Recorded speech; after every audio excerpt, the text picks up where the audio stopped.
Since I like going back and listening to my old thoughts, I'm currently in the process of re-uploading some of my older videos in order to make them more compliant with YouTube's policies on reused content.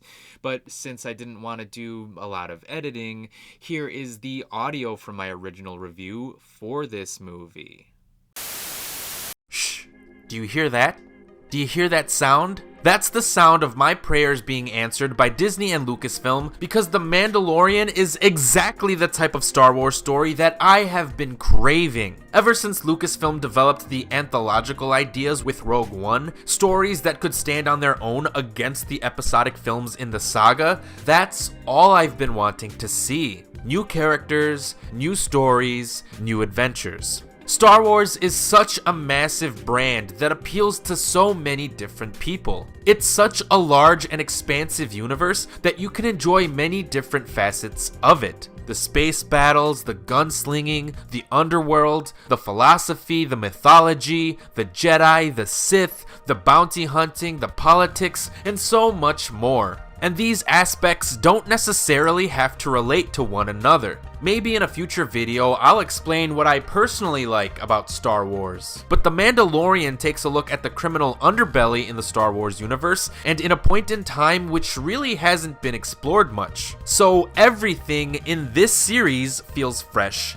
and new. We're looking into this world with a new perspective, specifically the Mandalorians. After the fall of the Empire, but before the emergence of the First Order, a lone bounty hunter in the outer reaches of the galaxy, far from the authority of the New Republic, tries to make a living in the criminal underworld. However, his morals are tested when he is tasked with obtaining an asset for a client, and said asset is revealed to be a child. Baby Yoda. It's Baby Yoda. I'm not really going to talk about spoilers in this review, but I think everyone knows who Baby Yoda is at this point, right? He's an internet sensation. But to be clear to everyone who hasn't seen this show yet, the child isn't actually Baby Yoda or Yoda's baby. He's just a member of the same unnamed species as Yoda. We don't have a name for him yet, so the internet settled on Baby Yoda. And it honestly surprised me to find that so many people accepted Baby Yoda into the Star Wars mythos right away, considering what I just said about Yoda. His species and his history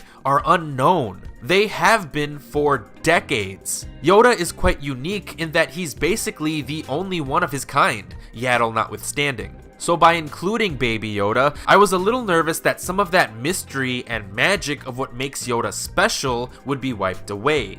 Thankfully, this isn't the case. Baby Yoda is implemented into the show perfectly. The origins of his kind are still kept a mystery. His cuteness kept avid Star Wars fans and non-Star Wars fans alike engaged with the series, and more importantly, he acts as the moral compass for our protagonist. Watching a Mandalorian go around bounty hunting various people from week to week would have been engaging enough, but having Baby Yoda to pull our hero to the light was just genius. And Pedro Pascal was great at conveying emotion without ever needing to take off his mask. It was a real Dredd 2012 situation. And I don't care how much Pascal wasn't actually in the Mandalorian suit. His double, Brendan Wayne, was actively trying to act like Pascal, so it might as well have been Pascal the whole time. And Wayne's involvement only makes the production feel that much more like a real Western, as I'm sure Pascal was actively trying to channel in his inner John Wayne for this role. And that Western feel really gave Mandalorian a personality of its own, standing out from modern TV shows while still feeling exactly like Star Wars. The original Star Wars has a Western influence going on, so Mandalorian only feels like a natural extension of that. I think Solo, a Star Wars story, was trying to go for the same simple, adventurous Western approach, but it didn't quite work for some people. But The Mandalorian captures a certain grit and tone that feels perfect, all while introducing brand new characters so the audience doesn't have to deal with a story that is beholden to the original saga. Like, for example, watching the origin story of Han Solo for no reason and being inundated with Easter eggs that we never really wanted. but The Mandalorian definitely has its fair share of Easter eggs. They just feel implemented into the story in a more natural and organic way. Mandalorian gets its fan service right, probably because it takes the time to focus more on the story and its characters. And these characters are all brand new to us, so the references don't feel as forced or shoehorned in as they normally do. Aside from episode 5, that episode was fanservice city, and we really didn't get to learn anything new about our characters or the story being told, but I loved it anyway. Speaking of the story being told, I guess this is where I should mention the problems most people, including myself, seem to have with the show. There wasn't an overarching narrative. The episodes, for the most part, stood on their own and felt isolated. For lack of a better term, they felt episodic. But I understand why people defend this structure. No one at Lucasfilm ever came out and said Mandalorian was going to feature long, serialized, interconnected stories that felt reminiscent to, say, something like Game of Thrones. I guess as an audience member, I only expected that since that seems to be the way most television programs operate these days. TV shows want to feature long-form cinematic stories, so I can't blame Jon Favreau for wanting to literally harken back to how old TV shows and westerns used to be, especially since Mandalorian is trying to be a western throwback. And then we have the writing team, which includes Dave Filoni, so I don't know why I expected anything different. Mandalorian feels like a natural extension of animated shows like Clone Wars or Rebels. Some episodes feature an overlapping narrative arc, but most can stand on their own. So although no one stated that the show would be serialized, I guess that's just what I expected, and kind of still what I want. Hopefully this is something that can develop over season 2 and other future seasons. We can still get fun, isolated, standalone episodes. I just want each episode to feel more connected rather than loose. And speaking of things that no one explicitly stated outright, I was surprised to find out that each episode was less than an hour long. This initially threw me off because the hour-long format has become the norm in serialized television. However, I kind of love that each episode is only between 30 to 45 minutes in length. The runtime is excellent for a fun little Indiana Jones-style adventure each and every week. By the time each episode had ended, I was left wanting more, and I suppose that is the ultimate goal for a TV show, to get the viewer to come back week to week. I don't watch many TV shows, and mainly that's because I tend to fall behind on shows that are both good and popular. By the time I hop on board a bandwagon, I have an overwhelming amount of catching up to do. Watching a handful of hour-long episodes, even if they're good, can feel like homework, or at worst, like a chore. And watching Mandalorian does not feel like a chore. Even the average viewer, someone who may not be that big on Star Wars in the first place, can enjoy the series thanks to the light and breezy pacing of each episode's running time.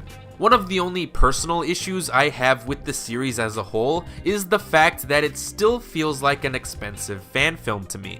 The VFX and CGI were absolutely gorgeous and outstanding, but the show never felt cinematic. The quality is great, but I can't help but feel as though it could have been better. I could just tell that the settings in the show were basically all shot on one location to keep the budget down. Plus, the acting in the show wasn't the best. Gina Carano, Carl Weathers, and a few other secondary actors all felt a bit stiff. I could tell that they were reading lines of dialogue. And a few surprising cameo actors came across as cartoonish, as if they popped up straight from Clone Wars or Rebels. And the tone of this show just didn't really suit these characters well. Bill Burr was fun to watch, and Werner Herzog was great, but the best actors in the show were definitely Nick Nolte and Taika Waititi, providing a surprising amount of heart. But they both played an animatronic puppet and a CGI robot respectively.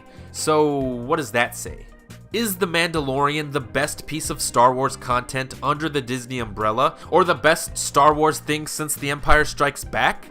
I probably wouldn't say so, but I'm glad that viewers from every generation of Star Wars fandom have seemingly come together and united to enjoy this show. It's exactly the kind of fresh air that Star Wars needed right now. A story that perfectly balances new ideas, new characters, and new stories with familiar tropes, familiar settings, familiar iconography, and a familiar sense of awe and wonder. Take the soundtrack, for example. Ludwig Göransson's score is phenomenal. It has its own unique Western vibe with maybe a hint of John Williams magic to let us know that this is still Star Wars, all without using music that we already know and love. And the end result is a brand new soundtrack and theme that I've come to adore. I may still have a few lingering questions about Mandalorian lore and why people seem to be so obsessed with our main character's face rather than knowing his name, but that's not really important. What is important is that The Mandalorian is a great underdog tale about a sketchy outlaw who was pulled into doing the right thing, and he has an adorable sidekick that acts as the heart of this story. I can't wait for season 2 of the Baby Yoda show, especially after that fantastic season finale. I may not have loved the episodes that were directed by Dave Filoni or Bryce Dallas Howard, but they were first-time directors, and they did a pretty solid job in comparison to everyone else, so I can't complain too much, especially since the show did introduce me to Deborah Chow as a director, and I can't wait to see what she has to bring to the Obi-Wan Kenobi series coming to Disney+. As Lucasfilm figures out what to do with the theatrical releases, I can't wait to see what the future of Star Wars looks like on this platform, because I would probably give The Mandalorian 3.5 out of 5 stars. Thanks for watching.